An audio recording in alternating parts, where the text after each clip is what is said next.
नमस्कार दोस्तों, आप सभी का स्वागत है सोशियोलॉजी ऑप्शनल की इस वीडियो सीरीज़ में। आज हम बात करेंगे पेपर 2 की unit C social changes India के बारे में, ठीक है? और इसका सबसे पहला टॉपिक है visions of social change in India. तो इसमें पहला पॉइंट आता है हमारे पास, पहला टॉपिक कह सकते हैं idea of development, planning and mixed economy, ठीक है? तो जैसे हम जानते हैं कि हमारा प्लानिंग कमीशन करके एक चीज़ हुआ करती थी, जो कि प्रेजेंट गवर्नमेंट जो है, जो फर्स्ट टर्म थी बीजेपी गवर्नमेंट की, नरेंद्र मोदी गवर्नमेंट की, उन्होंने उसमें उसको बंद कर दिया था, उसको रिप्लेस कर दिया था नीति आयोग से, ठीक है? तो उससे पहले क्या था, प्लानिंग कमीशन था हमारे पास। तो उसके बारे में हमें बात करनी है इस वीडियो में, और मिक्स्ड इकोनॉमी के बारे में, ठीक है? तो चलिए शुरू करते हैं। तो India adopted a planned approach to socio economic development after gaining independence in 1947, making a departure from extractive and exploitative economic policies of colonial rule, ठीक है? तो 1950s में जब पहली गवर्नमेंट आई नेहरू के अंडर में, हमारे जो पहले पीएम थे प्रधानमंत्री नेहरू, तो ये काफ़ी इन्फ्लुएंस थे किससे? यूएसएसआर से, सोवियत संघ से। तो वहाँ पे क्या होता था, वहाँ पे होते थे 5 ईयर प्लान्स। 5 ईयर प्लान्स क्या होता है? मोटा-मोटी जैसे मतलब आप एक 5 साल का वो बना लो टारगेट कि भई हमें इन 5 सालों में ये अचीव करना है, बस ये है और कुछ भी नहीं है। सरकार जैसे अब मान लीजिए आजकल बजट आता है ना सरकार का, तो वो हर साल का बजट आता है। तो इस तरह आप मान लीजिए 5 साल का आपने टारगेट फिक्स कर लिया। इसको हिंदी में पंचवर्षीय योजना भी कहते हैं। तो इसमें क्या होता है कि 5 साल में एक गवर्नमेंट ने अपना टारगेट दे दिया, भाई हमें इतनी-इतनी ये करना है, इतनी गरीबी मिटानी है, इतने स्कूल खोलने हैं, इतना वो करना है। तो डेवलपमेंट के लिए हर साल मतलब हर 5 साल में अपने आप गोल्स निर्धारित करिए, भई हमारा 5 साल का प्लान ये है। तो ये होता है मतलब 5 ईयर प्लान, बस सिंपल सी बात है। ठीक है? तो इसको और इनको इन प्लान्स को इम्प्लीमेंट करने के लिए बनाया गया था प्लानिंग कमीशन। ठीक है? तो इस तरह ये प्लान चलते थे हर 5 साल में। The new independent nation aimed for comprehensive national building with a vision centered on growth, equality and social justice. ठीक है, तो वही था कि हमें ग्रोथ भी चाहिए थी।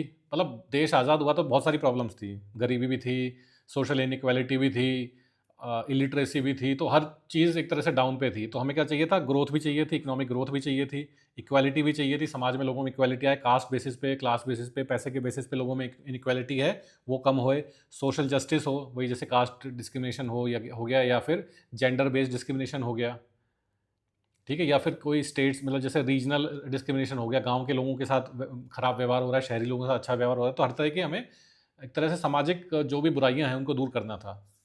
Development was conceptualised as holistic socio cultural transformation rather than merely economic growth, ठीक है? तो डेवलपमेंट जो विकास जो चीज़ थी, विकास को माना गया कि ये क्या होना चाहिए, holistic socio cultural transformation. Holistic मतलब कि जो कि सब कुछ कवर कर ले, कुछ भी ना छोड़े। तो ऐसा नहीं कि सिर्फ एक ही फैक्टर, जैसे कि इकोनॉमिक ग्रोथ, इकोनॉमी को हमने बोला कि हमारी इकोनॉमी अच्छी हो गई, लोग ज़्यादा पैसा कमाने लग गए, तो हमने बोला कि हमारा डेवलपमेंट या विकास हो गया, नहीं। हमने कहा था कि नेहरू की जो गवर्नमेंट थी पहली, उन्होंने कहा कि holistic socio cultural transformation. Holistic मतलब सारे आयाम उसमें आ जाएँ, इकोनॉमी भी आ जाए, सोशल, कल्चरल, हर तरह के पहलू, डिस्क्रिमिनेशन, इनइक्वालिटी, सोशल जस्टिस, हर चीज़ पे काम हो। encompassing education, health, political participation, population control, rural upliftment, empowerment of weaker sections, ठीक है? तो होलिस्टिक सोशो कल्चरल ट्रांसफॉर्मेशन यही हुआ कि इसमें सिर्फ ये नहीं कि डेवलपमेंट सिर्फ इकोनॉमी पे फोकस्ड है, वो हर चीज़ पे फोकस्ड है। वो एजुकेशन भी हमारी देश की अच्छी करना चाहता है, मतलब हमारा जो विकास है वो ऐसा हो कि जिसमें एजुकेशन भी अच्छी हो, हेल्थ पे भी ध्यान दिया जाए, पॉलिटिकल पार्टिसिपेशन भी हो। ये नहीं कि सिर्फ कुछ ही लोग पॉलिटिक्स में आते हैं, बाकी सब बेचारे कुछ नहीं मतलब वोट देते हैं। पॉपुलेशन कंट्रोल हो, उस टाइम भी पॉपुलेशन मतलब ज़्यादा थी, अब तो खैर बहुत ही ज़्यादा हो गई है। रूरल अपलिफ्टमेंट हो, एम्पावरमेंट ऑफ वीकर सेक्शंस हो। The development vision drew significant influence from the constitution of India which establish the functional goals of creating sovereign socialist secular and democratic republic, ठीक है? तो कॉन्स्टिट्यूशन ऑफ इंडिया के जैसे प्रेमल में भी ये सब चीज़ें मेंशन है, और कॉन्स्टिट्यूशन में अलग अलग जगह इस तरह की बातें की गई हैं कि हमें मतलब होलिस्टिक ग्रोथ करनी है, सोशल इनइक्वालिटी कम करनी है, सोशल जस्टिस बढ़ाना है, ठीक है? तो sovereign socialist secular and democratic republic, ये सब प्रेम्बल में हमारे। The constitutional framework emphasizes the core principles of equality, freedom, justice as guiding values for the nation's development trajectory, ठीक है? तो इनको इक्वालिटी, फ्रीडम, जस्टिस को माना गया मेन वैल्यूज, जिनको मतलब एक तरह से फॉलो करके हमारा डेवलपमेंट ट्रेजेक्टरी होनी चाहिए, कि डेवलपमेंट हो लेकिन इन सब चीज़ों का भी ध्यान रखा जाए कि ये सब चीज़ें, equality, freedom and justice provide हो रहा है कि नहीं हो रहा है। The Planning Commission was established in 1950 as the primary institutional mechanism to implement and direct this comprehensive transformation through systematic 5 year plans, ठीक है? तो प्लानिंग कमीशन 1950 में एस्टेब्लिश किया गया, और इसका काम वही था कि हर 5 साल के प्लान्स बनाना, और फिर देखना कि वो प्लान्स उनको एक्सेस भी करना कि भाई सही जो मतलब बना उसके अकॉर्डिंग काम हो रहा है कि नहीं हो रहा है, या फिर कितनी हमें ग्रोथ मिली कि नहीं मिली, ठीक है? Goals of development planning, the planning commission define development with primary goal of raising the standard of living for all citizens, ठीक है। तो जो स्टैंडर्ड ऑफ लिविंग है वो सबका बढ़ाना है, तो उसमें आपकी हर चीज़ आ गई, इकोनॉमिक ग्रोथ आ गई, मतलब आपका पर कैपिटा इनकम जो है वो बढ़े, ठीक है। तो लिविंग स्टैंडर्ड ऑफ लिविंग में बाकी चीज़ें भी आ गई, जैसे आपकी एजुकेशन, हेल्थ केयर, फिर उसके बाद आपकी हाउसिंग, रहने की जगह, फिर आपकी रोड्स, सड़कें कैसी हैं, सैनिटेशन, जितनी भी चीज़ें हैं, मतलब स्टैंडर्ड ऑफ लिविंग में सारी आ जाती हैं। आमतौर पे इकोनॉमिक ग्रोथ के मतलब पर कैपिटा इनकम पे फोकस रहता है, लेकिन होलिस्टिक की बात करें तो सब आ जाता है। तो प्लानिंग कमीशन इस पे फोकस किया था, प्लानिंग कमीशन ने। Development aim to open new opportunities that would enable people to experience a richer and more valid life, ठीक है। तो वो ये कि रिचर और मोर मतलब वैलिड, मतलब और भी आयाम हो ज़िंदगी में, उस तरह की एक ज़िंदगी देना चाहते थे नए देश मतलब नए देश के नए लोगों को। नए देश के खैर पुराने लोग थे, लोग तो नए नहीं थे। The central objective was to reduce inequality of wealth, income, opportunity and opportunity across different sections of society. तो ठीक, सेंट्रल ऑब्जेक्टिव क्या था कि इनइक्वालिटी ऑफ वेल्थ कम हो। ऐसा नहीं कि कुछ ही लोगों के पास बहुत ज़्यादा पैसा, बाकी सबके पास कुछ नहीं है। इनकम लोगों की बढ़े, अपॉर्चुनिटी मिले across different sections of society, मतलब कि लोअर कास्ट के लोग हैं, उनको अपॉर्चुनिटी नहीं मिल रही है, उनको मिले। फिर जैसे रूरल एरियाज़ में जो लोग रहते हैं उनको नहीं मिल रही हैं, उनको सुविधाएं नहीं मिल रही हैं, या फिर और पढ़ने लिखने की अपॉर्चुनिटीज़ या कैरियर ग्रोथ की अपॉर्चुनिटीज़ नहीं मिल रही हैं तो उनको मिले। तो मतलब एक तरह से होलिस्टिक ग्रोथ हो, सबको कवर कर लिया जाए, कोई पीछे ना रह जाए। The planning approach sought to achieve social justice alongside economic growth, ensuring that development benefits were equitably distributed, ठीक है। तो इकोनॉमिक ग्रोथ के साथ साथ सोशल जस्टिस भी हमारा एम था प्लानिंग कमीशन का। सोशल जस्टिस वही हो गया ना, जैसे कास्ट बेस्ड डिस्क्रिमिनेशन ना हो, रीजन बेस्ड डिस्क्रिमिनेशन ना हो, जेंडर बेस्ड डिस्क्रिमिनेशन ना हो, सबको बराबरी का वो मिले, अधिकार मिले। Development was conceptualised as a deliberate and purposeful social change emphasising intentional nature of transformation process, मतलब कि डेवलपमेंट ऐसी कोई चीज़ नहीं थी कि जो अपने आप ही हो गया। जैसे मुझे लगता है ना, चीज़ें तो अपने आप ही हो जाती हैं, सड़कें तो अपने आप ही बन जाती हैं, आईआईटीज़ तो अपने आप ही खुल गई, एम्स अपने आप ही खुल गए, देश में सब कुछ अपने आप ही हो रहा है, ऐसा नहीं है।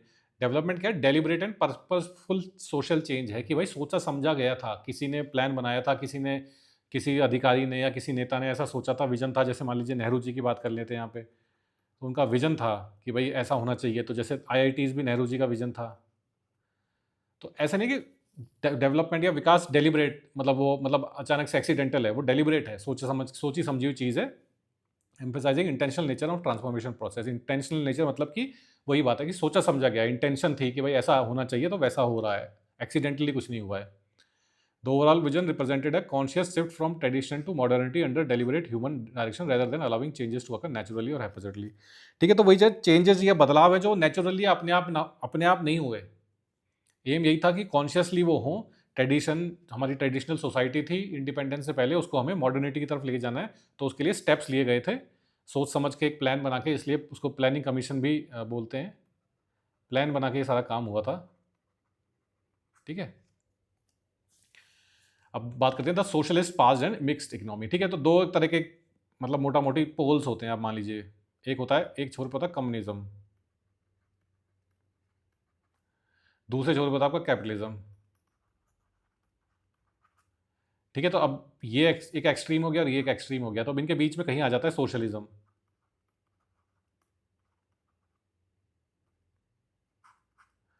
ठीक है। तो इसमें मतलब ज़्यादा इंक्लाइंड तो कम्युनिज्म के तरफ ही होता है, लेकिन इसमें कैपिटलिज्म के भी कुछ फीचर्स हो जाते हैं, ठीक है। तो हमारे जो भारत का जब आज़ादी हुई तो वही था कि हम क्या कम्युनिस्ट बने कि कैपिटलिस्ट बने, क्योंकि कम्युनिस्ट उस टाइम रशिया बन चुकी, यूएसएसआर जो था, सोवियत संघ रशिया था, काफ़ी मतलब मतलब आज जैसे चाइना और यूएस दो इंपॉर्टेंट वर्ल्ड मेजर पावर्स हैं, उस टाइम सोवियत संघ, यूएसएसआर और अमेरिका या यूएसए दो मेजर पावर्स थी। तो हमने क्या किया, बीच का रास्ता चुना सोशलिज्म का।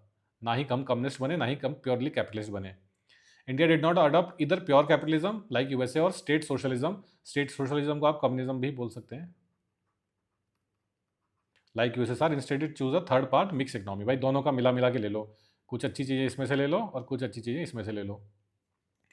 पब्लिक सेक्टर डोमिनेंस इन की। अब ये मिक्स इकोनॉमी क्या चीज़ होती है, मतलब ये जो हमने बात करी सोशलिज्म, तो अब थोड़ा तो आइडिया लग गया होगा आपको, अगर कुछ चीज़ें कम्युनिज्म की आएंगी, कुछ चीज़ें कैपिटलिज्म की आएंगी। कम्युनिज्म में क्या होता है कि जैसे वेलफेयर पॉलिसीज बहुत होती हैं, सरकार आपको हेल्थ केयर प्रोवाइड करती है, क्योंकि कोई भी कुछ ओन नहीं करता, तो हर चीज़ सरकार प्रोवाइड करती है, हेल्थ केयर हो गई, एजुकेशन हो गई, सड़कें बनाना, ये सब करना, ठीक है। तो वेलफेयर चीज़ें जो आम जनता के काम आए। कैपिटलिज्म में क्या होता है, कैपिटलिज्म होता है प्राइवेट ओनरशिप, कोई जैसे इंडस्ट्रियलिस्ट है तो वो उसकी इंडस्ट्री है, आपका पर्सनल गाड़ियाँ हैं, आपके घर हैं, आपकी कोई शॉप है, तो आप इंडिविजुअल ओनरशिप प्रॉपर्टी की आती है, ठीक है? तो हमने दोनों का मिक्स वो ले लिया कि हमने कहा कि भाई वेलफेयर स्टेट रहेगा, सरकार चीज़ें प्रोवाइड करेगी, लेकिन कैपिटलिज्म की तरह ओनरशिप रहेगी। कुछ चीज़ों कुछ कुछ इंडस्ट्रीज़ गवर्नमेंट ओन्ड होंगी कम्युनिज्म की तरह, कुछ चीज़ें कुछ इंडस्ट्रीज़ को प्राइवेट हाथों में दे दो कैपिटलिज्म की तरह, ठीक है? तो थोड़ा इधर का, थोड़ा इधर का लेके हमने कहीं की ईंट, कहीं का रोड़ा, है ना? वो फिर उसने कुछ ऐसा था कि कुनबा जोड़ा, ऐसा कुछ कहावत थी पहले। तो public sector dominance in key industries, heavy industries, steel, iron, coal, electricity generation were established by the state, ठीक है? तो जैसे हमने बात की, अब ये कम्युनिज्म वाली बात हो गई या सोशलिज्म वाली बात की। हैवी इंडस्ट्रीज हो गई, जैसे स्टील हो गया, आयरन हो गया, कोल हो गया, इलेक्ट्रिसिटी जनरेशन, ये सब स्टेट ने अपने हाथ में ले लिया। अब जैसे ये प्योर कैपिटलिज्म होता अमेरिका की तरह, तो ये सब प्राइवेट हाथों में होता। तो स्टील के लिए जैसे सेल बनाया, steel authority of India, iron के लिए भी बनाया, कोल के लिए भी, इलेक्ट्रिसिटी के लिए बहुत सारे वो हैं, एनएचपीसी है, national hydro electric power corporation, NTPC है, नेशनल थर्मल पावर कॉर्पोरेशन, ठीक है? तो ये सब स्टेट ओन्ड है बेसिकली, जो पीएसयूज हैं। तो ये किसका फीचर हो गया? ये सोशलिज्म वाला फीचर हो गया। सोशलिज्म, या फिर इसको आप मतलब स्टेट ओन्ड कैपिटल, मतलब कम्युनिज्म भी बोल सकते हैं या स्टेट ओन्ड सोशलिज्म भी बोल सकते हैं, ठीक है? Railways, postal services and later banking were under government control, ठीक है? तो ये भी कम्युनिज्म वाला फीचर हो गया। तो रेलवेज, अब जैसे यूएस का एग्जांपल लीजिए, अमेरिका का, तो वहाँ पे रेलवेज भी प्राइवेट है। पोस्टल सर्विसेज, बैंकिंग पहले प्राइवेट थी, तो बाद में जितने भी प्राइवेट बैंक्स थे उनको सबको क्या किया, नेशनलाइज कर दिया था इंदिरा गांधी गवर्नमेंट ने 69 में। Public sector was expected to build infrastructure and commanding heights of the economy, ठीक है? तो पब्लिक सेक्टर जो है मतलब पब्लिक सेक्टर जो पीएसयूज हैं, तो बड़ा इंफ्रास्ट्रक्चर, क्योंकि देखिए आम इंडस्ट्रियलिस्ट के पास इतना पैसा कहाँ से आएगा? उस नया नया देश आज़ाद हुआ है, तो स्टील की फैक्ट्री लगानी है, या फिर कोई ये थर्मल पावर प्लांट लगाना है। आज तो देखिए बहुत इतना, आज़ादी को 70-80 साल हो गए, तो फिर क्या है ना, जैसे अंबानी जैसे, अदानी जैसे बड़े बड़े इंडस्ट्रियलिस्ट हैं, तो इनका खूब पैसा है, तो बड़े बड़े प्लांट लगा लेते हैं, लेकिन उस टाइम ऐसा नहीं था। तो इसलिए सरकार को इनिशिएटिव लेना ज़रूरी था। तो public sector was expected to build infrastructure, बड़ा इंफ्रास्ट्रक्चर पब्लिक सेक्टर यानी सरकार लगाएगी, कमांडिंग हाइट सरकार के पास होंगी। प्राइवेट सेक्टर, जो प्राइवेट लोग हैं, encourage in certain fields, industries like textile, cement, consumer goods were left open for private initiative, ठीक है? जो कि मतलब जिनमें, मतलब ठीक है, सीमेंट की फैक्ट्री लगाने में भी इनिशिएटिव मतलब पैसा लगता है, लेकिन अब थर्मल पावर प्लांट बनाने से तो बहुत कम लगता है ना। बड़े बड़े जो काम है ना, बहुत बड़े बड़े प्रोजेक्ट्स, जैसे डैम बनाना है, इस तरह के काम सरकार ने अपने हाथ में ले लिया। अब जैसे टेक्सटाइल फैक्ट्री हो गई, सीमेंट फैक्ट्री हो गई, कंज्यूमर गुड्स हो गए। कंज्यूमर गुड्स में जैसे मतलब टेक्सटाइल तो आएगा, जैसे खाने पीने के, जैसे बिस्किट्स हो गए, नमकीन हो गई, इस तरह की चीज़ें होती हैं। फिर जैसे अपना ये होता है ना, स्कूटर वगैरह, मोपेड वगैरह, ये सब किसने, प्राइवेट हाथों में चला गया।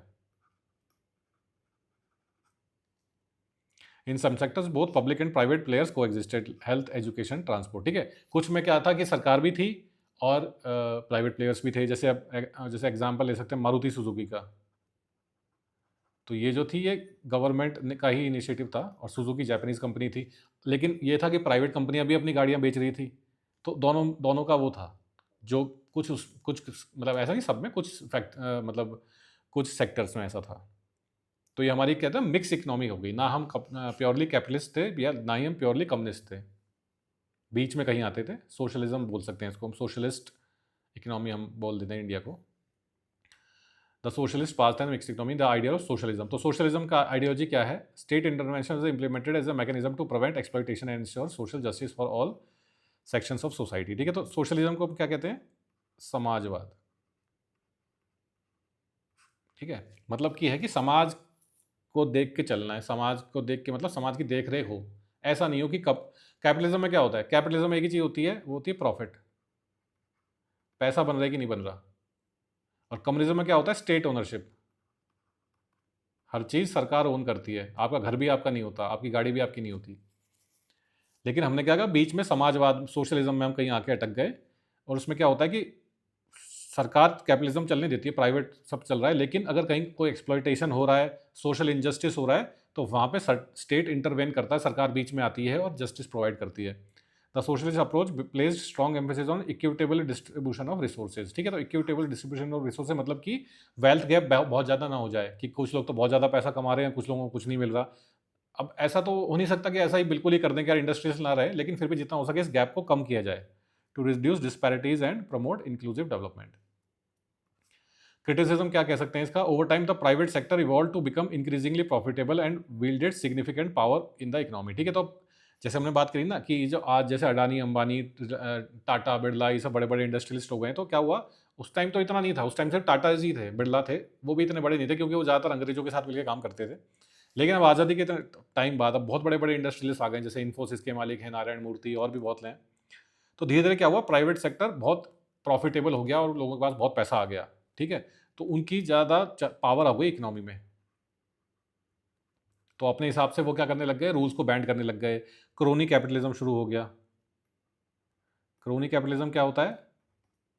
जहाँ पे बड़े-बड़े इंडस्ट्रियलिस्ट सरकार के जो बड़े-बड़े नेता होते हैं, उनको रिश्वत खिला के अपने मतलब की पॉलिसीज़ पास करवा लेते हैं। The concentration of wealth in major businesses like Tata, Birla, Reliance raised serious concern that India's development path was tilting towards capitalism in practice rather than maintaining its socialist ideals. ठीक है, तो सोशलिज्म की बात हुई थी शुरू में तो, कि यार सोशलिज्म पे रहेंगे, लेकिन अल्टीमेटली तो हम देखा तो हम तो कैपिटलिज्म की तरफ ही चले गए। बड़े-बड़े ये जैसे अमेरिका में होते हैं ना बड़े-बड़े बिज़नेसमैन, बिल गेट्स वगैरह, ऐसे ही यहाँ पे बन गए ये हमारे टाटा, बिरला, अंबानी, अडानी। और फिर क्या हो गया, वो कैपिटलिज्म आ गया, पूरा छा गया। आज देश में हम देख सकते हैं ना, सरकार कर रही है, देखिए ऐसी बात नहीं, सरकार ने अपना वो वादा छोड़ा नहीं है। सरकार आज भी 80 करोड़ लोगों को राशन प्रोवाइड करती है, फ्री हेल्थ केयर है, फ्री एजुकेशन है, ठीक है? इस तरह की चीज़ें प्रोवाइड कर रही है। लेकिन बाकी जगह देखें हम, तो कैपिटलिज्म ने पूरी तरह ओन कर दिया है। और जैसा कि हम देख सकते हैं कि पीएसयूज़ में भी, प्राइवेट सेक्टर यूनिट्स जो हैं बड़ी-बड़ी, इनमें सरकार क्या कर रही है, डी इन्वेस्टमेंट। अपना स्टेक जो है वो कम बाहर निकालती जा रही है। जैसे एयर इंडिया में भी हमने देखा था, इंडियन एयरलाइंस तो बंद ही हो चुकी है। तो वो क्या कर रही है, डिसइन्वेस्टमेंट कर रही है बड़े-बड़े पीएसयूज़ में। क्यों? प्राइवेट सेक्टर को बढ़ावा दे रही है। तो हम एक तरह से सोशलिज्म से हम धीरे-धीरे क्या है, कैपिटलिज्म की तरफ मूव करते जा रहे हैं। और इसका सबसे बड़ा अगर टर्निंग पॉइंट मान सकते हैं तो वो क्या था? वो था 1991 के LPG reforms, liberalisation, privatisation and globalisation. इससे पहले हम प्योरली सोशलिस्ट और क्लोज्ड इकोनॉमी थे। तो ये जो 1991 के रिफॉर्म्स थे, एलपीजी रिफॉर्म्स, ये टर्निंग पॉइंट मान सकते हैं। इसके बाद थोड़ा-थोड़ा क्या है, हम कैपिटलिज्म की तरफ टिल्ट होने लग गए और आज भी हम धीरे-धीरे बढ़ते ही जा रहे हैं कैपिटलिज्म की तरफ। लिबरलाइजेशन मतलब जैसे लिबरल पॉलिसीज़ सरकार ने बनाई कि कोई भी आपको काम करना है, कोई वो जो ना लाइसेंस राज था पहले, कि हर मतलब एक आपको कोई छोटी-सी मतलब फैक्ट्री खोलनी है तो उसका लाइसेंस में आपको 3 साल लग जाएँगे लेने के लिए। तो पॉलिसीज़ को थोड़ा लिबरल किया गया, ज़्यादा बिज़नेस फ्रेंडली बनाया गया। प्राइवेटाइज़ेशन मतलब प्राइवेट एंटिटीज़ को ज़्यादा वो एक तरह से वो प्रोत्साहन दिया गया, फाइनेंशियल एड भी प्रोवाइड करी गई और सरकार ने अपना खुद का इन्वॉल्वमेंट कम कर लिया। जैसे हमने देखा ना, पीएसयूज़ में डिइन्वेस्टमेंट किया और ग्लोबलाइजेशन, बाहर की कंपनीज़ को अलाउ किया इंडिया में आके बिज़नेस करने के लिए, तो क्लोज़ इकोनॉमी से हम ओपन इकोनॉमी बन गए। These reforms significantly reduced the dominance of state-owned enterprises and shifted the economy more towards market-driven growth models. ठीक है, तो वही है कि स्टेट ओन्ड एंटरप्राइजेस थे, वो थोड़े-थोड़े कम होते गए, उनकी डोमिनेंस कम होती गई और इकोनॉमी किस तरह मार्केट ड्रिवन ग्रोथ की तरफ चलने लगी, प्रॉफिटेबल इंस्टीट्यूशंस की तरफ चलने लगी। अब जैसे पहले मारुति सुजुकी मतलब एक गाड़ी थी, मतलब एक आती थी, उसके अलावा एम्बेसडर आती थी हिंदुस्तान मोटर्स की, ठीक है। तो अब धीरे-धीरे सरकार ने जैसे एलपीजी रिफॉर्म्स हो गए, तो उसके बाद इतनी आज कंपनियां, बाहर की कंपनियां इंडिया में गाड़ियां बेच रही हैं। हुंडई हो गई, किया हो गई और भी इतनी सारी हैं। तो वो क्या है, that is globalisation, LPG reforms वाली बात है ये। तो एक तरह से हम कैपिटलिज्म में काफ़ी अंदर तक जा चुके हैं अब। Despite market-oriented reforms, the legacy of India's mixed economy approach still remains embedded in country's economic structure and policy framework. ठीक है, तो अब डिस्पाइट ये सब कर दिया हमने, इतना सब हो गया, लेकिन वही जैसे हमने बात करी ना, आज भी हम थोड़े-थोड़े समाजवादी तो हैं ही। क्योंकि सरकार, हो सकता है कि सरकार ने पीएसयूज़ में या डायरेक्टली बिजनेस में या मैन्युफैक्चरिंग में या इंडस्ट्रीज़ में अपना पैसा निकाल लिया हो, अपना स्टेक निकाल लिया हो, लेकिन फिर भी वेलफेयर पॉलिसीज़ सरकार अभी भी प्रोवाइड करती है। जैसे वही ना, जैसे मिड डे मील प्रोवाइड करना, मनरेगा जैसी स्कीम्स आना, या फिर अपना free education, free ration, free health care. America में ये सब नहीं होता, क्योंकि अमेरिका क्या, प्योरली कैपिटलिस्ट स्टेट है वो। वहाँ पे अगर आपके पास पैसा नहीं है, तो जैसे अपने पास ये होता है ना, अगर आपके पास पैसा नहीं है तो आप सरकारी हॉस्पिटल चले जाओ, वहाँ पर आपका इलाज फ्री में हो जाएगा। हो सकता है कि वहाँ पे प्राइवेट जैसी सुविधाएं ना मिली है आपको, भीड़ भी ज़्यादा हो, लेकिन इलाज तो हो ही जाएगा ना एटलीस्ट आपका। लेकिन अमेरिका में ऐसा नहीं होता, अगर आपके पास वहाँ पे हेल्थ इंश्योरेंस नहीं है या पैसे नहीं है तो आपका इलाज नहीं होगा, आप बैठे रहो अपने घर पे, मर जाओ, कोई किसी को फर्क नहीं पड़ता। That is pure capitalist state. Rural development की बात कर लेते हैं हम। Since over 70% of India's population lived in villages at independence, rural development became the central pillar of planning. ठीक है, तो वही ये बात है कि भाई 70% जो है इंडिया की जो पॉपुलेशन है वो गाँव में रहती थी at the time of independence. तो अगर विलेजेस को छोड़ देंगे प्लानिंग कमीशन प्लान्स में, विलेज के ऊपर फोकस नहीं करेंगे, तो 70% पॉपुलेशन रह जाएगी विकास से। तो विलेजेस पे स्पेशल फोकस ज़रूरी था। Two main streams of thought guided policy, पहला तो गांधीयन विजन था। तो गांधी जी को गांव से बड़ा प्रेम था। वो कहते भी थे कि असली भारत जो है, रियल इंडिया जो है, वो भारत जो है वो गांव में बसता है।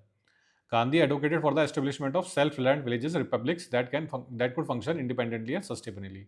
तो सेल्फ रिलायंट विलेजेस का गांधी जी का सपना था कि जैसे एक विलेज जो है वो अपने आप में एक एंटिटी हो।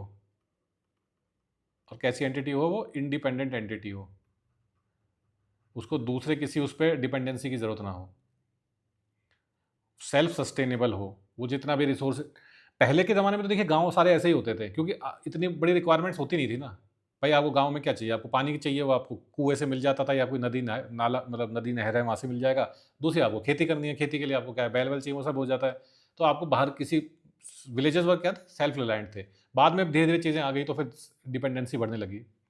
His philosophy plays strong emphasis on harmony, cooperation, moral reconstruction and social equality as foundational principles of rural society। ठीक है, तो हारमोनी वही है, आपस में भाईचारा रहे, कॉपरेशन भी वही है, आपस में मिलकर सब एक दूसरे के साथ काम करें। मॉरल रिकंस्ट्रक्शन की हमारी मॉरल वैल्यूज़ हैं, वो अंग्रेज़ों से या बाहर के कल्चर से, वेस्टर्न कल्चर से थोड़ी ख़राब हो गई हैं, तो दोबारा से रिकंस्ट्रक्ट किया जाए, उनको दोबारा से बनाया जाए। एंड सोशल इक्वालिटी, तो वही है कि जैसे भेदभाव जो होता है, जैसे जात के आधार पे, या फिर शहर गांव के आधार पे, या फिर जेंडर के आधार पे, उसको कम किया जाए। तो इसलिए जैसे गांधी जी ने अनटचेबल्स जो थे, इनको उन्होंने बोला था, नाम लिया था हरिजन्स।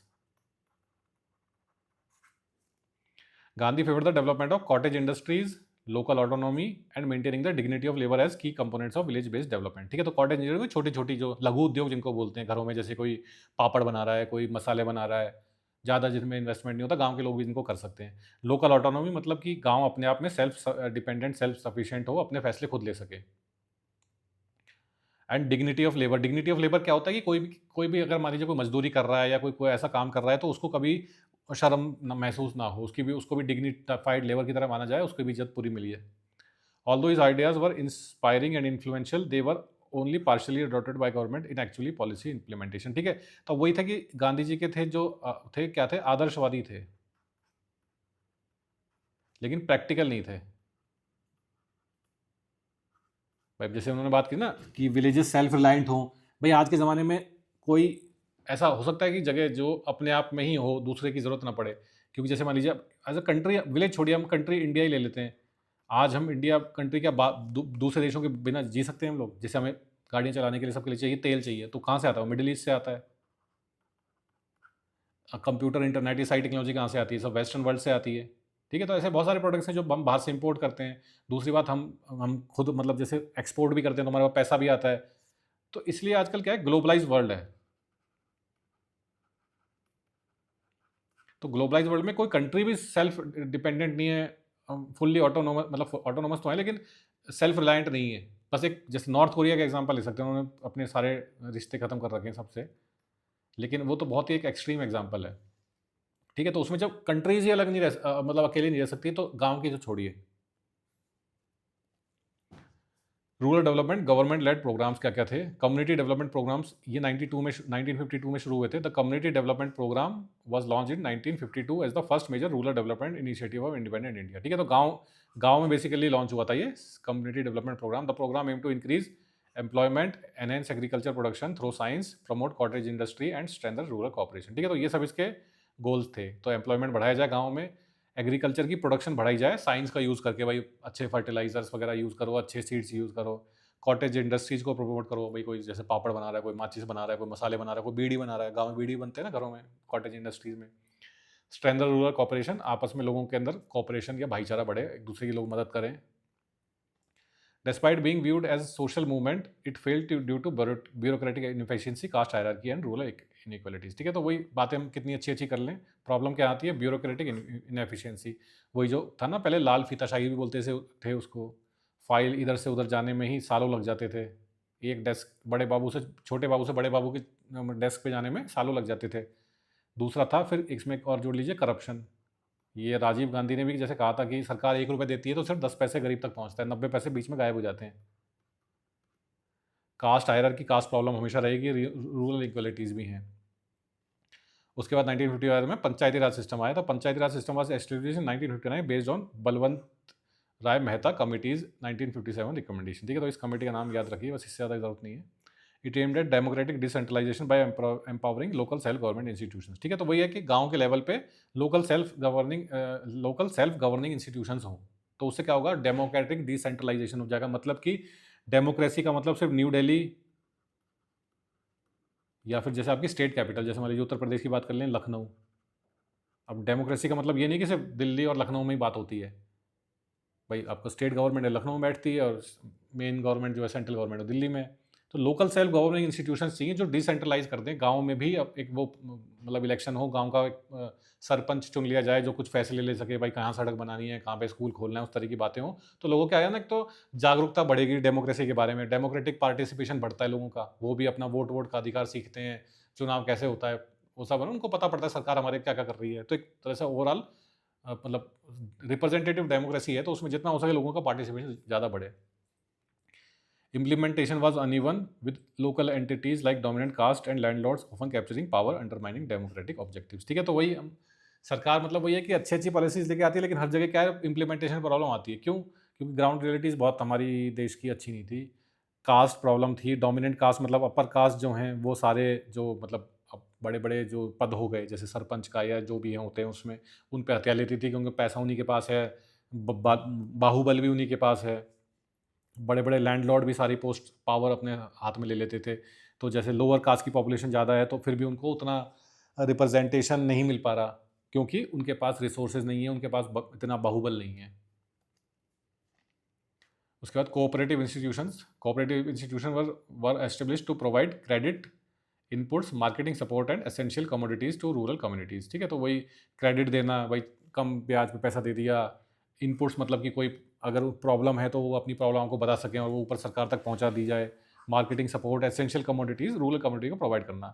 जैसे इसमें आप एग्जांपल ले सकते हैं कि वाइट रेवोल्यूशन हुई थी। वाइट रेवोल्यूशन क्या थी? ऑपरेशन फ्लड था, जिसमें कि जैसे ग्रीन रेवोल्यूशन हुई थी ना, वो खेती के लिए हुई थी। वाइट रेवोल्यूशन हुई थी मिल्क के लिए, दूध के लिए। Emerge major success story of dairy cooperatives with Amul serving as a prominent example. ठीक है, तो डेयरी कोऑपरेटिव में क्या हुआ था कि सारे मिल के लोगों ने क्या किया था, अपना दूध का एक बैंक बना लिया और फिर मिल के उसको बेचने लगे, जैसे अमूल में बना। तो कोऑपरेटिव्स वही होते हैं कि लोग साथ में इकट्ठे आए तो क्रेडिट सरकार दे देगी और फिर मिलके एक जैसे कॉरपोरेशन होती है ना, कंपनी टाइप, जैसे अमूल का एग्जांपल बहुत बढ़िया है। तो उसमें मार्केटिंग भी कर सकते हैं, आपको ये सब करके आप अच्छा मतलब उसको एक प्रॉफिटेबल बिजनेस बना सकते हैं। However, critics argue that cooperatives primarily benefited middle and rich farmers rather than landless poor who needed support most। ठीक है, तो वही बात है कि हर जगह फिर मिडिल और पैसे वाले जो रिच फार्मर्स थे उन्हीं का ज़्यादा फायदा हुआ। गरीब किसान या बिना ज़मीन के जो किसान थे, पुअर थे, उनको उतना फायदा मिला नहीं। Target group planning was introduce from the fourth plan. चौथा जो प्लान आया था, मतलब प्लान आते थे ना हर 5 साल में, तो जो फोर्थ प्लान आया था उसमें क्या था, टारगेट ग्रुप प्लानिंग। किसी पर्टिकुलर ग्रुप को टारगेट करके प्लान किया जाए कि भाई हमें इन ग्रुप्स को ज़्यादा मदद पहुंचानी है। Focus specifically on vulnerable groups including landless labours, small marginal farmers and tenants. ठीक है, तो फोर्थ प्लान में टारगेट किनको किया गया, लैंडलेस लेबरर्स को, small marginal farmers and tenants, मतलब कि वही जो होते हैं जिनकी खुद की ज़मीन नहीं होती, दूसरे से वो किराए पे लेके एक तरह से ज़मीन को उसमें खेती करते हैं और फिर जो फसल का कुछ हिस्सा देना पड़ता है उनको। Key programmes implemented under this approach included drought prone areas programme. ठीक है, तो जहाँ पे सूखा पड़ने की या ज़्यादा संभावनाएं होती हैं उनके लिए ज़्यादा कुछ किया जाए। फूड फॉर वर्क प्रोग्राम, कि पैसा ना दिया जाए, सीधे काम करो और खाना ले लो, क्योंकि भुखमरी बहुत है। हंगर इंडेक्स बहुत ज़्यादा था उस टाइम इंडिया का, खाने को मतलब रोटी नहीं थी। मिनिमम नीड्स प्रोग्राम, मतलब बेसिक जो लाइफ सफिशिएंट चलाने के लिए जो मिनिमम नीड्स होती हैं, वही रोटी कपड़ा मकान टाइप, उन पे फोकस किया जाए rather than grand development projects की बजाय। Critics pointed out that these programs led to increased bureaucracy and reduced popular participation in development processes। ठीक है, तो जितना कॉम्प्लिकेट करोगे उतनी क्या ब्यूरोक्रेसी बढ़ती जाएगी। भाई ये वाला एनओसी लेके आओ, उस फाइल पे उस उनके साइन करवाओ, तो क्या है, उतना ही कॉम्प्लेक्स होता जाएगा, बहुत टाइम लगेगा, करप्शन बढ़ेगा। इसलिए फिर क्या है, लोगों का पार्टिसिपेशन कम हो जाएगा, लोग अनइंटरेस्टेड हो जाएंगे, यार कुछ होता तो है नहीं, ये पैसे और खाते हैं बाबू लोग। ठीक है, तो अब ये 5 ईयर प्लान्स देख लेते हैं, इन पे एक नज़र डाल लेते हैं कि क्या क्या हल्के ज़्यादा इनको मतलब बहुत ज़्यादा रटने की जरूरत नहीं, बस पता होना चाहिए थोड़ा थोड़ा। तो जैसे फर्स्ट 5 ईयर प्लान आया था 1951 से 56 तक। तो first plan focus primarily on agriculture and irrigation to ensure food security and after partition by also addressing employment, education, health and social security. ठीक है, तो पहला जब प्लान आया तो नया नया पार्टीशन हुआ था, तो बहुत देश की हालत ख़राब थे, खाने को रोटी भी नहीं थी, विस्थापित लोग बहुत थे जो पाकिस्तान से इधर आए थे। ठीक है, तो एग्रीकल्चर पे और इरिगेशन पे ज़्यादा ध्यान दिया गया। ठीक है, थोड़ा बहुत ध्यान दिया गया एम्प्लॉयमेंट, एजुकेशन, हेल्थ और सोशल सिक्योरिटी पे। सेकंड प्लान 1956 से 61 based on Nehru Mahalanobis model. ठीक है, तो महलनोबिस कौन थे? ये प्लानिंग कमीशन के मेंबर थे और इंडियन स्टैटिस्टिशियन थे, और इंडियन स्टैटिस्टिकल इंस्टीट्यूट है वो भी इन्होंने ही स्थापित करी थी, तो मतलब बहुत महान आदमी थे। ठीक है, तो इनके नाम पे चलता है ये second plan. The second plan emphasised heavy industries and establishment of a socialistic pattern of society. ठीक है, तो हैवी इंडस्ट्रीज जो हमारी पीएसयूज है ना, जितनी ये सेल घेल बेहल, ये सब सेकंड 5 ईयर प्लान में इनको डाला गया, सोशलिस्ट पैटर्न ऑफ सोसाइटी। ठीक है, तो यूएसएसआर से इंस्पायर होकर, सोवियत संघ से इंस्पायर होकर किया गया ये। थर्ड प्लान आया हमारा 61 से 66, aimed at achieving self sustaining growth but neglected agriculture. ठीक है, तो एग्रीकल्चर को उतनी इंपॉर्टेंस नहीं दी गई, resulting in food shortages and cleanliness during the Wars of 1962 and 1965। ठीक है, तो ये टाइम बड़ा, वैसे ही एक तो बड़ा टर्बुलेंट टाइम था, दो लड़ाइयाँ हुई, 62 में हम चाइना से हारे, 65 में हम पाकिस्तान को हमने ड्रॉ कर दिया था, मैच ड्रॉ हो गया था। फूड शॉर्टेजेस काफ़ी बढ़ गई थी क्योंकि एग्रीकल्चर पे उतना ध्यान नहीं दिया गया था। ठीक है, अब फोर्थ प्लान आया 69 से 74, तो फिर मतलब फिर ये 66 से लेकर बीच में ईयर कहाँ गायब हो गए, क्योंकि देखिए नई नई ये वॉर खत्म हुई थी 65 में, तो उसके बाद फिर क्या है, देश के हालात बड़े ख़राब हो गए थे, तो सरकार को इतना पैसा भी नहीं बचा था कि अब कोई नया प्लान बनाया जाए, तो इसलिए 69 तक सरकार ने इसको डिले कर दिया कि भाई अभी रुक जाओ, बाद में देखेंगे जब पैसा वैसा आएगा। तो फिर फोर्थ प्लान आया 69 में। The fourth plan focused on raising living standards while promoting equality, social justice across different sections of society. ठीक है, तो फोर्थ प्लान ने फोकस किया लिविंग स्टैंडर्ड्स बढ़ाने पे। फिफ्थ प्लान आया 74 से 79, उसका स्लोगन था गरीबी हटाओ, रिमूव पॉवर्टी, इंदिरा गांधी ने दिया था ये।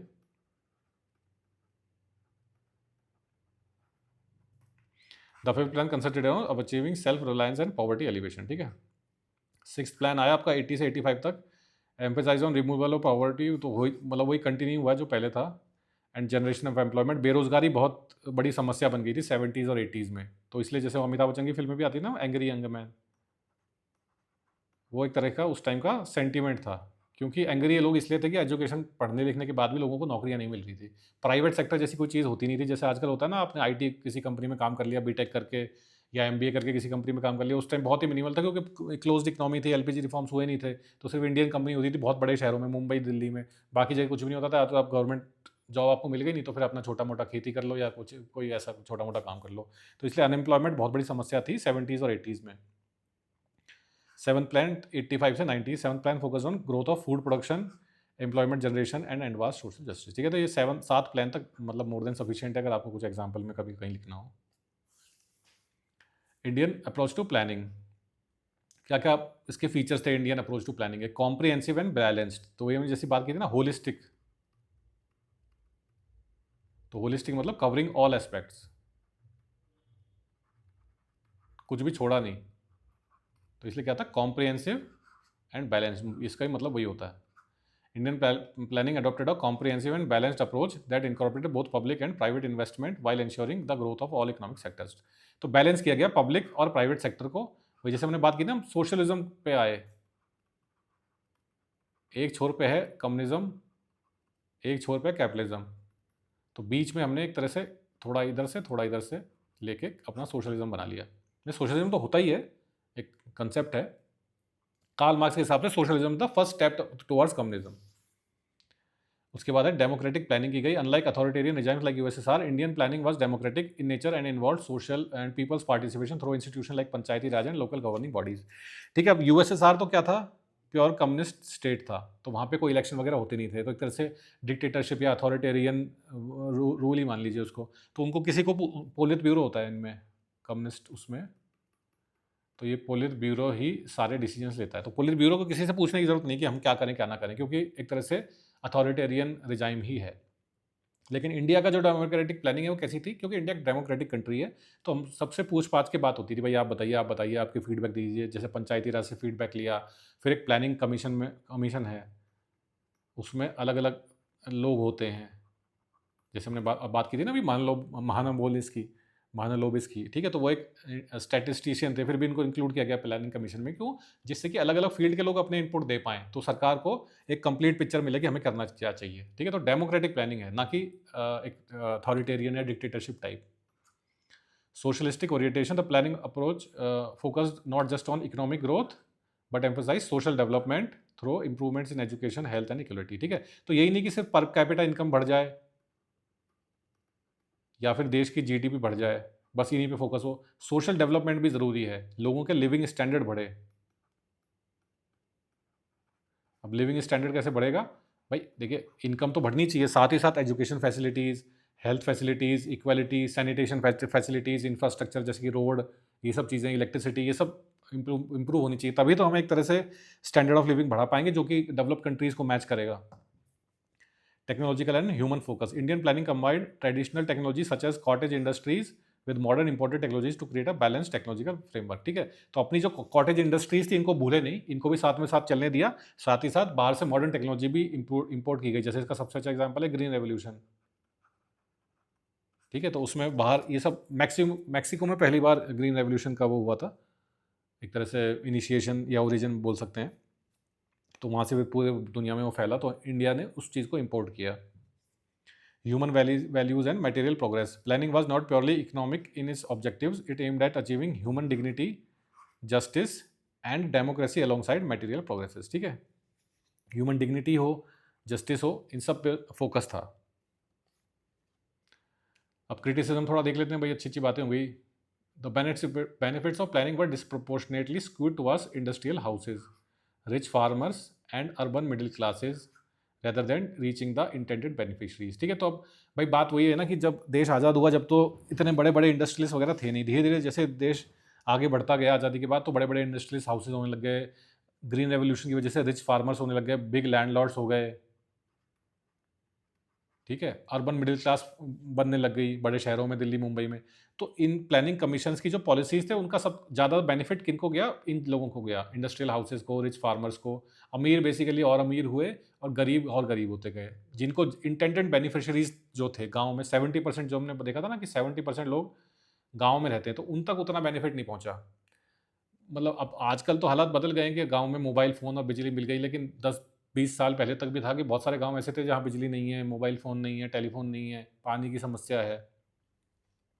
Regional disparities and rural urban divide persisted despite decades of planned development effort, ठीक है, तो रीजनल डिस्पैरिटीज़ हुई। रीजनल डिस्पैरिटीज़ मतलब कि कुछ स्टेट तो बहुत डेवलप हो गए और कुछ स्टेट बन गए, जैसे बीमारू स्टेट एक चीज़ कही जाती थी पहले, इसमें जैसे आता था बिहार आपका, और आपका मध्य प्रदेश, और आपका ये राजस्थान, उत्तर प्रदेश, ठीक है, तो इनको बीमारू बोलता था, ए से पता नहीं क्या, ए से शायद ये मध्य प्रदेश को ही बोल लेते हैं, ठीक है, तो कुछ स्टेट्स में तो डेवलपमेंट काफ़ी हो गया, कुछ में नहीं हुआ, तो एक रीजनल डिस्पैरिटीज़ आने लगी, इन इन जगहों से लोग डेवलप्ड स्टेट्स में जाने लग गए, माइग्रेशन होने लग गया लेबर, मतलब पैसा कमाने के लिए। रूरल अर्बन डिवाइड रहा, तो अर्बन एरियाज़ तो अच्छे डेवलप हुए, इंफ्रास्ट्रक्चर बना, रूरल एरियाज़ में बेसिक फैसिलिटीज़ भी नहीं है, जैसे सड़कें या बिजली।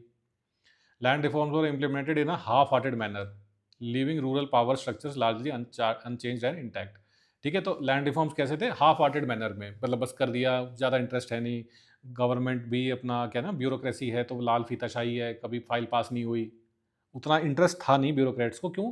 क्योंकि एक तो फिर वही बात, बड़े लोग जो चाहते हैं कि लैंड रिफॉर्म्स ना हो, उनको बड़े लैंडलॉर्ड्स हैं, एग्रीकल्चर वाले हैं, तो वो फिर पैसा वैसा खिला देते हैं, करप्शन तो देश में है ही। Poverty alleviation and employment generation schemes frequently suffer from corruption and bureaucratic inefficiency, undermining their effectiveness, ठीक है, तो गरीबी हटाओ और एम्प्लॉयमेंट दो, बेरोजगारी कम करो, ये सब जो बातें थी, इन सब पे क्या भारी पड़ गया? करप्शन। करप्शन बहुत था, तो कोई भी तरह की स्कीम हो तो बड़े जो बाबू लोग हों, सरकारी गवर्नमेंट ऑफिसर्स हैं, वो सब पैसा खा जाते हैं।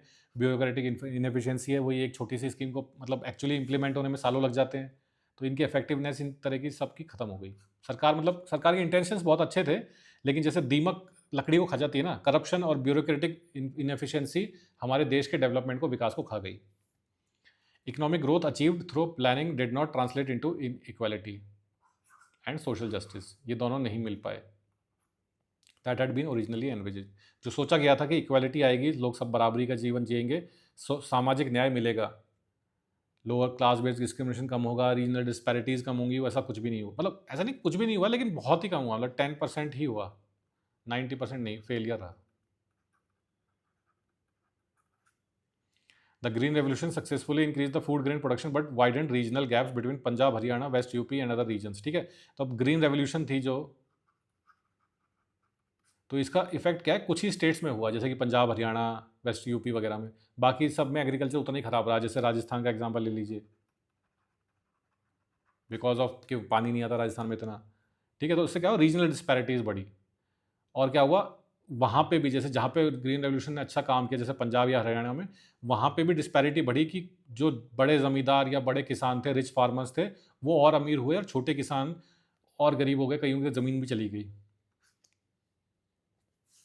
तो कंक्लूजन में हम क्या कह सकते हैं, the idea development planning in India represents a conscious effort to transform society in a democratic and socialist direction. ठीक है, तो डेमोक्रेटिक एंड सोशलिस्ट, ये दो हमारे वो थे आइडियोलॉजिकल एक तरह से कंपास, कि भाई हमें इनको ध्यान में रख के अपना एक तरह से वो करना है डेवलपमेंट, वाइल अडॉप्टिंग अ मिक्स्ड इकोनॉमी। ठीक है, मिक्स्ड इकोनॉमी हमारी थी वो सोशलिज्म वाली, इसमें हमने बोथ कम्युनिज्म एंड कैपिटलिज्म के फीचर्स ले लिए, that balances state control and with private initiative. Despite various limitations and criticism, planning has significantly contributed to industrialization of the Indian economy across multiple sectors। ठीक है, तो जैसे PSUs खुले थे, तो अब ये जैसे स्टील अथॉरिटी ऑफ इंडिया या भेल गेल जितने भी हैं, तो इन्होंने एक तरह से काफ़ी मदद करी देश को इंडस्ट्रियलाइजेशन की तरफ बढ़ाने में। क्योंकि उस टाइम जब देश आज़ाद हुआ था, लोगों के पास इतना पैसा नहीं था इंडस्ट्रीज के पास भी कि वो बड़ी बड़ी फैक्ट्रियाज खुद लगा सकें, और बड़े इंडस्ट्रीज भी बहुत ही कम थे, 2-4 टाटा बिरला वगैरह। तो उस टाइम सरकार ने अच्छे इनिशिएटिव लिए, तो देश में इंडस्ट्रियलाइजेशन बढ़ा। बाद में तो फिर धीरे धीरे लोगों ने पैसा कमाना शुरू किया, बड़े इंडस्ट्रीज और बन गए, जैसे अंबानी वगैरह, तो इन्होंने फिर अपनी अपनी फैक्ट्रीज लगा ली। Planning achieved agricultural self sufficiency. ठीक है, तो ये ग्रीन रेवोल्यूशन की वजह से आया। थोड़ा initiative like green revolution promoted dairy development, जिसे वाइट रेवोल्यूशन भी बोलते हैं। अमूल इसमें एग्जाम्पल आप दे सकते हैं। There has been substantial expansion of education, health services and infrastructure development as direct outcomes of planned development efforts. ठीक है, जैसे एजुकेशन है, अब जैसे आज़ादी के बाद तो मेल्स की एजुकेशन बहुत कम थी, तो फीमेल की तो क्या ही बोलें, लेकिन आज के टाइम में आप देखिए गांव में भी जाइए तो वहाँ पे भी आपको छोटी बच्चियाँ स्कूल जाती दिख जाएंगी। तो लोगों के अंदर एक जागरूकता आई है कि भाई बच्चियों को भी, लड़कियों को भी पढ़ाना चाहिए। तो ऐसा नहीं कि हम बिल्कुल ही बोल दें कि यार कुछ नहीं हुआ, हुआ है, लेकिन जितना इंटेंडेड था उतना नहीं हुआ। हेल्थ सर्विसेज में भी हुआ है, गाँव तक भी डिस्पेंसरी वगैरह छोटी छोटी हुए हैं, और हर गांव के आसपास एक छोटा शहर होता है, छोटा टाउन होता है, वहाँ पे हेल्थ सर्विसेज मिलती हैं। And infrastructure development as direct outcomes of plan. ठीक है, तो इंफ्रास्ट्रक्चर डेवलपमेंट भी हुआ है, सड़कें वगैरह, बिजली वगैरह पहुँचाइए गाँव तक। How the fundamental goals of equality, social justice and poverty removal remain only partially fulfilled.